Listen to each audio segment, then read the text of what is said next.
forget. I forgot that I told him my name was Crystal. Uh-huh. And so he like, Crystal, Crystal. I'm like, who are you talking to? He like, Crystal? Oh, let me just tell you now, my name is not Crystal. What did he say? He's like, wow, you a liar. I'm like, look at bro. Sometimes, I don't know you. Sometimes you just gotta lie. Not sometimes, you just gotta lie. Okay.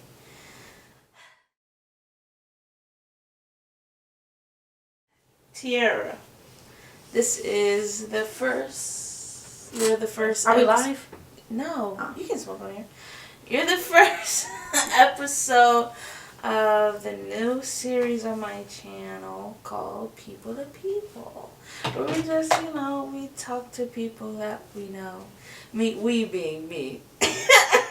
Coast to coast. Right, and we just, interview them about their lives and what they're up to. So, you can start with who you are, where you're from, all the basic stuff. Okay.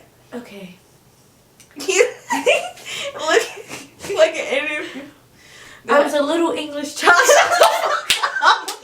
Oh my god. Okay. Hello. My name is Tiara Island. Formerly Tiara Stanberry. Formerly. Also, I was born in Killeen, Texas on Fort Hood, but I am a native Chicagoan. Right. From the west side. West side of Chicago. Mm-hmm. And currently, right now, I go to school in Atlanta. And, I'm just here. Right. So, how was growing up in Chicago? I feel like for some people, their childhoods are different. Because, right. For some people, of course, your parents in... Oh, that was one of my questions. Did you grow up with both of your parents? I am here. No. Right. I grew up with my mom. Mm-hmm.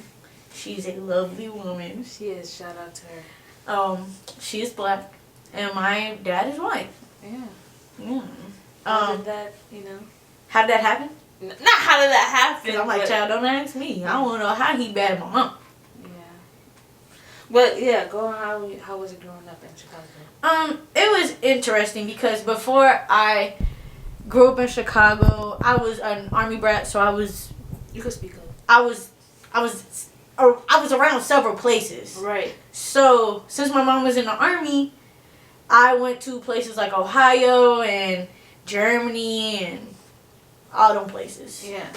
And then finally, first, my mom, when she moved back to America, she moved back to Gary, Indiana, because that's where my aunt was. Right. The most depressing place in America. I swear to God. It seemed like it was always gloomy every day. I was about to say, did you tell me that? Yes. I was about to say, somebody told me that in Gary, it just looked gloomy all the time. It looked gray. And, I don't really remember, of course, all the details because, of course, I was not that old to know. But apparently there was some turmoil between my mom and my aunt. Mm-hmm. And so we moved to Chicago, where my family is originally from. Right. Yes. So it was interesting. I feel like, my life was not the same as many people's lives, because my mom and them, they literally tried their hardest to make sure that we were not in the streets, that we didn't even know street life. Right. Like my cousin, who she liked to go out more and do stuff like that, she might know more. Me, I knew what I learned when I was around her, and that was it. I was really just like an innocent kid, and I feel like that still reflects to this day. Mm-hmm. I just feel like I don't know as much as everybody else about this street life. At least the street life in Chicago. Right. Street life in Chicago.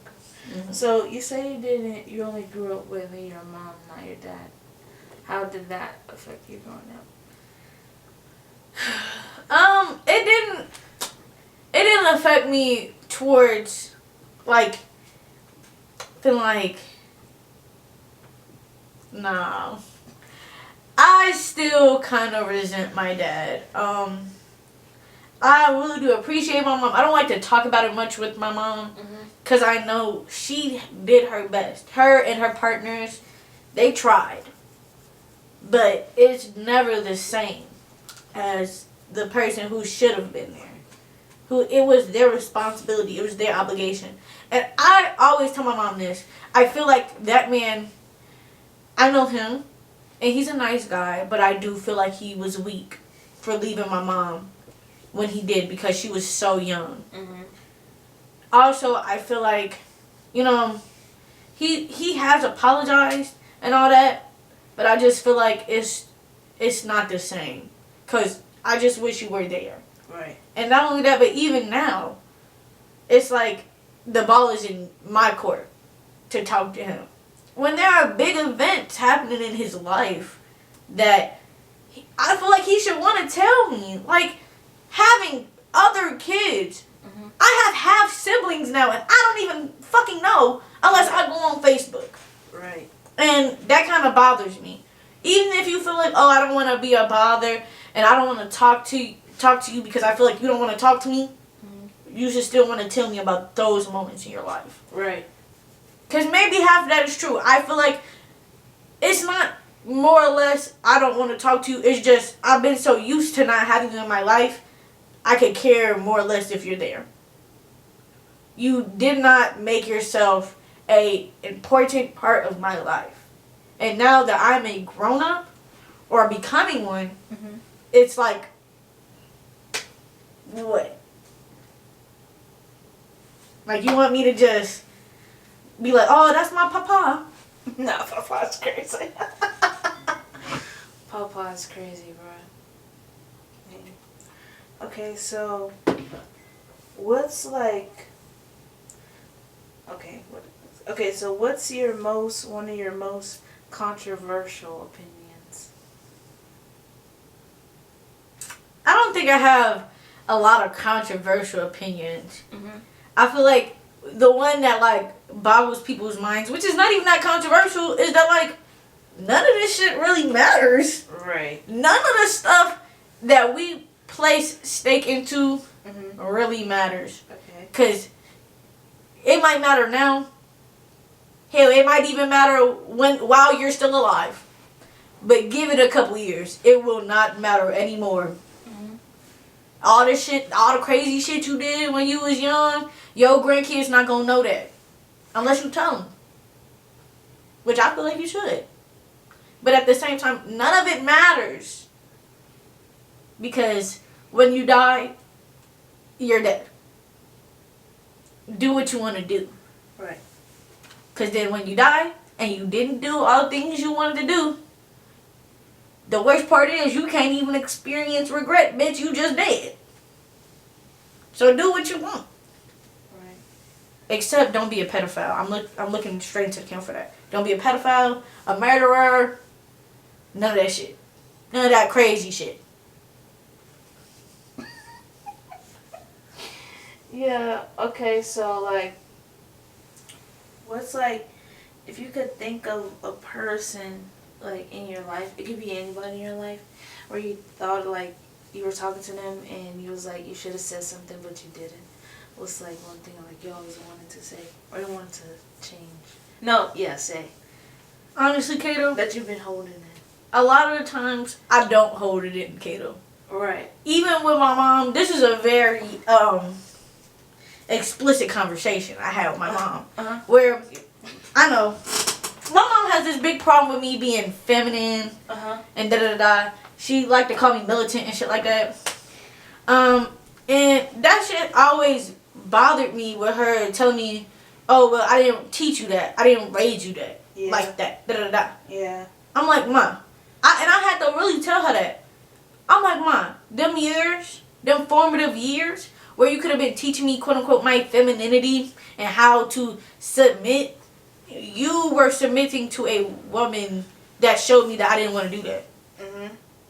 Well, I didn't say that. I was like, you were not there in them years where you could have been teaching me how to be feminine. Which, even if you taught me, newsflash, babes, I'm gonna do what I want. I love my mom. But in that situation, when it comes to me being masculine or feminine, I'm gonna do what I want with that. Yeah. Because it's my expression. Also, it's kind of like, my mom knows this, but it's kind of like, I really don't want to be feminine because of how I seen her get treated in her relationships. But I've always, even with my partner Jabari, I always speak my mind. Because at the end of the day, y'all, it's never gonna be a, oh my God, I didn't know. Mm-hmm. No, it's gonna be, oh my God, you didn't listen.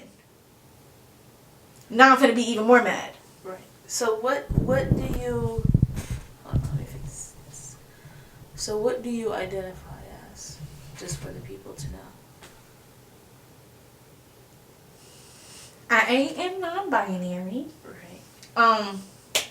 Which is so crazy. My mom's a lesbian, but she cannot grasp the concept of non-binary. Because I feel like my mom she's from that point in time where it was either or, this or that. Not even that. It was hard for you to even express your sexual identity.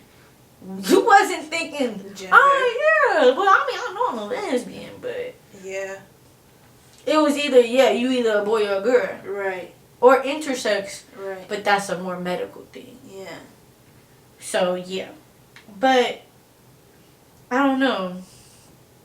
My pronouns are she, they. Mm-hmm. I usually don't tell people that because I know my outward expression, how I look. Yes, it looks very still girl. Yeah. And not only that, but I feel like I have that privilege of not looking my queerness. Mm-hmm. If that's weird to say. Mm-hmm. Plus, honestly, the ideas of non-binary people that I see in my head, they're white people.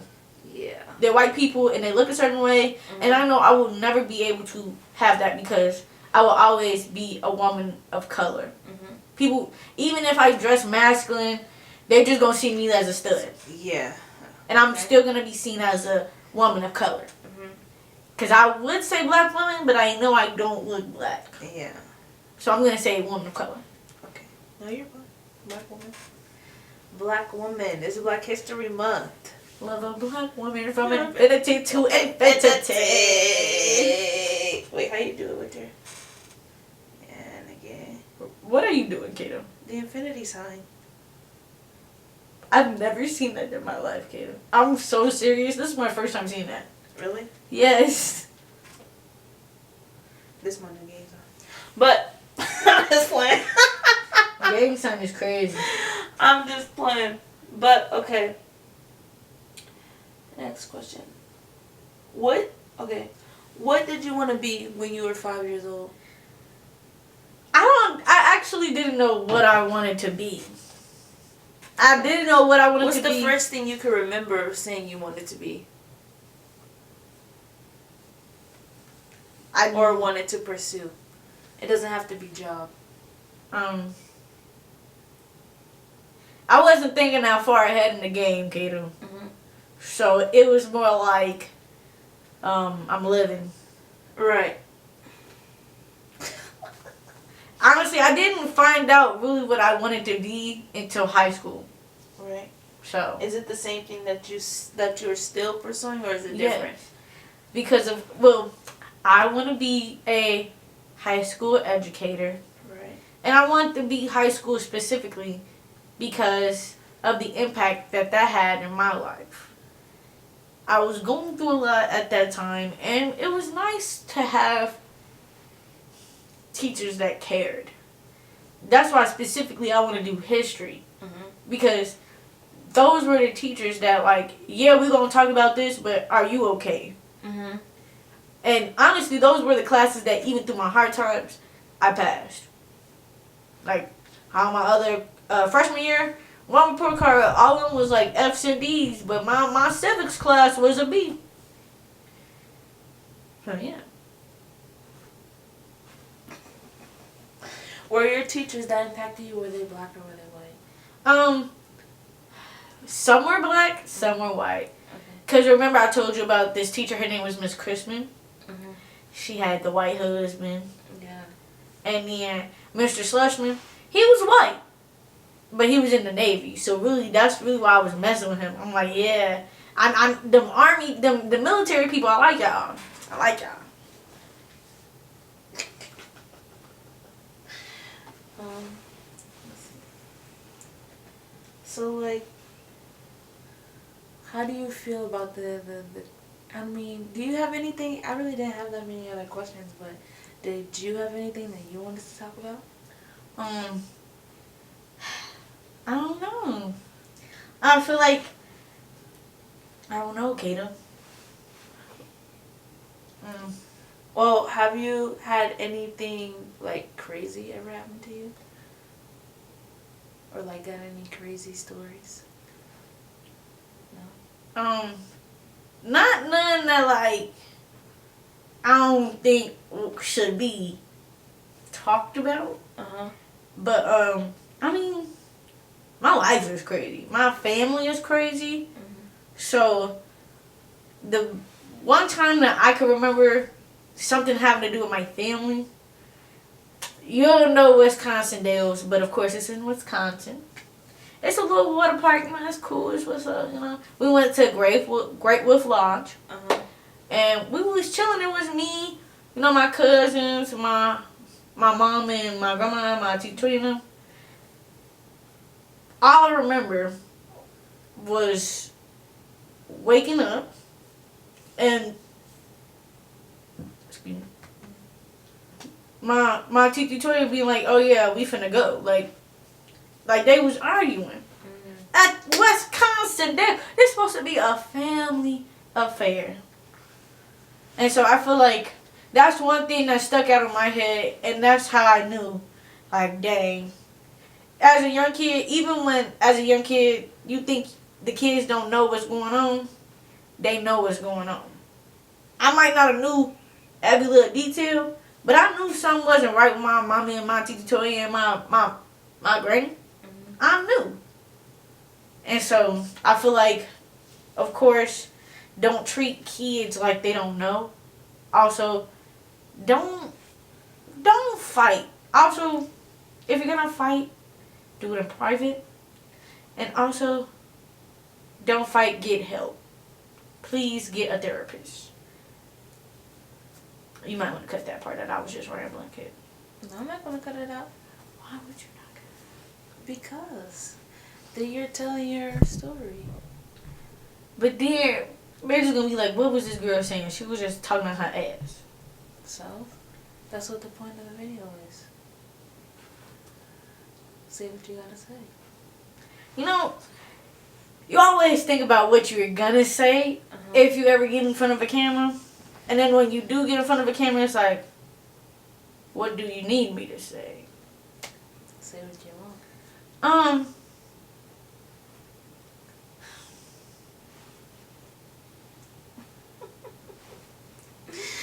I'm weak. I feel like when I look at myself now, I'm the person that the younger me wanted me to be. Right. And it kind of makes me cry a little bit. Mm-hmm. Because, you know, when I was younger, even in high school, I always felt ugly.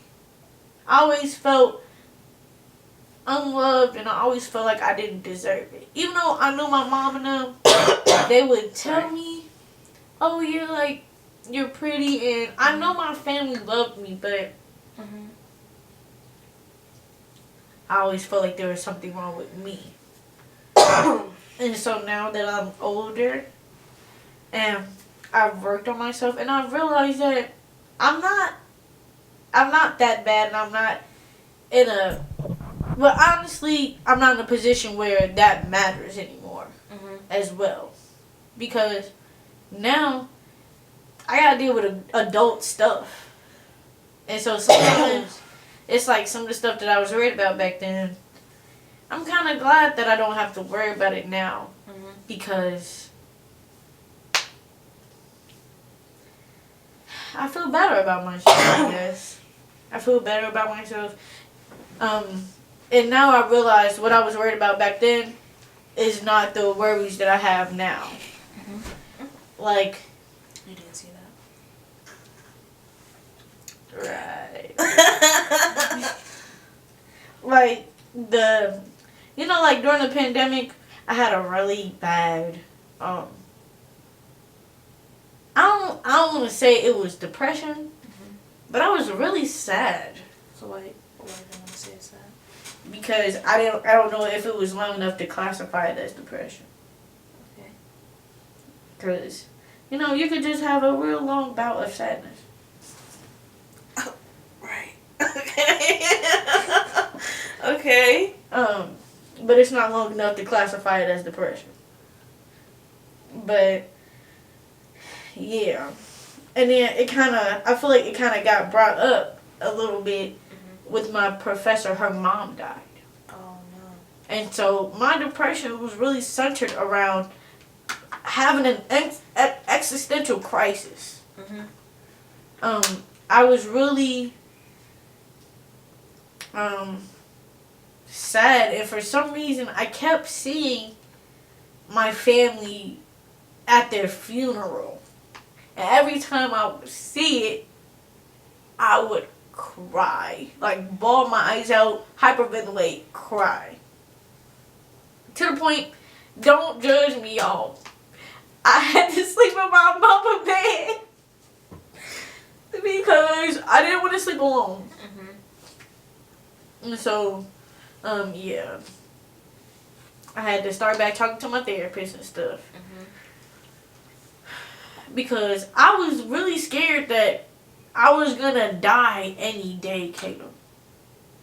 I'm not sure where that came from. Or that, like, the people in my life, they were, like, literally dying. Right now, I was scared, Caleb. That's why I'm like, honestly, if that can happen, that's what I be telling y'all. When my mom dies, it's over. It's over, y'all. I'm shutting down, period. Because if I can cry like that just thinking about it, I know when it happens, it's not going to be enjoyable.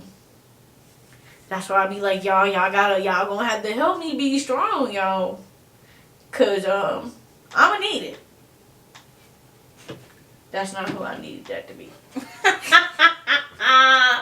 Wait, number down. Wait, number down. But yes, some of my favorite. Let's get on some lighter topics. Yes. Okay. So some lighter topics. Yeah. My favorite movies. Yeah. Okay. So. You're funny, bro. Okay. So. Let's see some other questions. So like, okay. So like you said, what's your favorite? Like right now, what's your favorite artist to listen to right now? What's popping in your playlist right now? Why are you laughing? It's not somebody that's popping in my playlist, but who's popping in your it's somebody playlist? that's in my head all the time. Who you bumping right now? Who you be bumping all the time? I just be bumping a lot of SoundCloud rappers, like Young Chris and them. Yeah, I really like their stuff, so yeah. I'll listen to them. Okay. But also somebody that's just in my head that I'm not even bumping is Shy EK. Yo, Tiara, I'm telling you right now, Shy K, if you see this, bro, Tiara, it's like, Tiara's your fan, bro. She's your if fan. you see this, please get a haircut, please. She's your fan, bro. Please do something, because I see you hiding under the mask, under the hats and stuff. Get a cut. Like, what's wrong? Did your barber get shot? Maybe his barber had COVID or something. He just couldn't get to the barber. Look here. It's niggas looking for him. Maybe he just had to keep a low profile for him. Okay, that's why you get somebody to come to you. Your barber should make house calls sometimes. Maybe he don't got that kind of barber. He could. Honestly, if you explain the situation and you be like, look here, bro. If I come out to your shop, right, it's gonna be me and you. Right. I bet he'll come to the house. I bet he'll come to the house. Alright, so that's who you be bumping? I don't be bumping him, but we be watching him on live and it be fun. He's just on my mind. Right. So, like, what else? My favorite movies. One of my favorite movies is 10 Things I Hate About You. And I only learned that I liked that movie when I had to do night school and freshman year. Mm-hmm. Because it's a spin-off. What is it called? Basically, it's a spin-off from a Shakespeare's play. Okay, yeah. Which is Taming of the Shrew. That's why it's 10 Things I Hate About You. And I like it because it has Heath Ledger, but crazy. You know, we was in high school in 2014. We were. Heath Ledger died 2008. Right. I didn't know that was the same Heath Ledger. I didn't even know that was Heath Ledger until I looked it up. And I'm like, oh, okay, this is recent work. Dead? That was his recent work. His most recent work was Dark Knight. Okay, well, one last thing I want to ask you to say before we end the video off is, did you tell the people how old you were? Oh no. I'm 21. Okay, Miss 21. Do you have anything in like 2 months?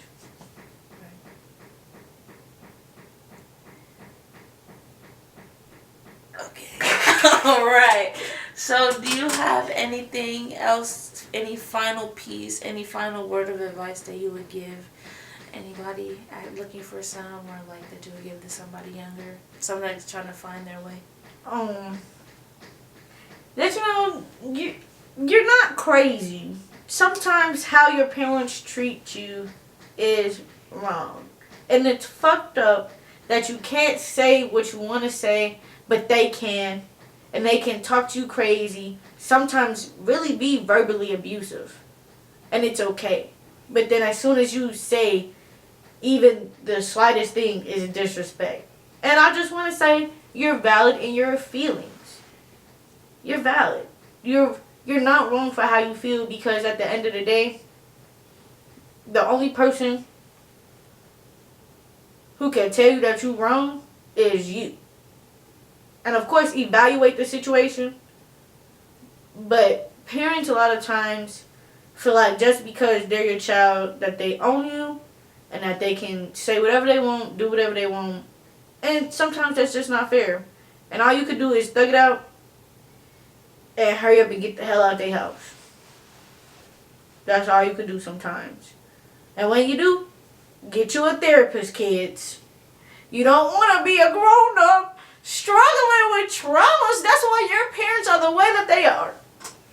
Hell, that's why some of us are the way that we are. Well, thank you, Tiara. Scared up for you. Thanks for coming in. It was a really weird interview. Because I swear, like in the middle, I was rambling and then I was crying. Yeah. But I think we got somewhere. Roller coaster emotions. Thanks, man.